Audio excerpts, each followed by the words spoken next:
நார்மலா செய்யற முட்டை பொடி மாஸ் மாதிரி இல்லாம புதினா கொத்தமல்லி எல்லாம் சேர்த்து இன்னும் எக்ஸ்ட்ரா ஃபிளேவரோட இன்னும் டேஸ்டி எப்படி பண்ணலான்னு பார்க்கலாம். அதுக்கு ஒரு மிக்ஸி ஜார்ல ஒரு பச்சை மிளகா, அரை கைப்படி புதினா, அரை கைப்படி கொத்தமல்லி சேர்த்துட்டு தண்ணி எதுவும் சேர்க்காம இந்த அளவுக்கு அரைச்சு ரெடி பண்ணிக்கோங்க.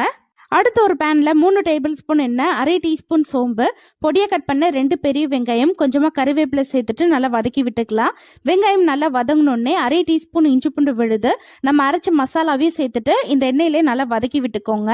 அடுத்து பொடியா கட் பண்ண ஒரு சின்ன சைஸ் தக்காளி, அரை கொடை மிளகா சேர்த்துட்டு நல்லா வதக்கி விட்டுக்கலாம். கொடை மிளகா ஆப்ஷனல் தான். இப்ப தேவையான மசாலா சேர்த்துக்கலாம். அரை டீஸ்பூன் தனி மிளகாய் தூள், 1/4 டீஸ்பூன் கரம் மசாலா, தேவையான உப்பு சேர்த்துட்டு அடுப்பு லோ ஃப்ளேம்ல வச்சு நல்லா கலந்து விட்டுக்கோங்க.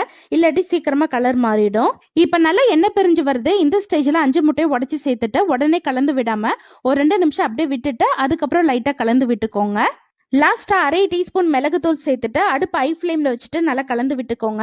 இந்த அளவுக்கு நல்லா பொடி மாஸ் மாதிரி வந்தோடனே அடுப்பு ஆஃப் பண்ணிடலாம். கண்டிப்பா இந்த மெத்தட்ல ட்ரை பண்ணி பாருங்க.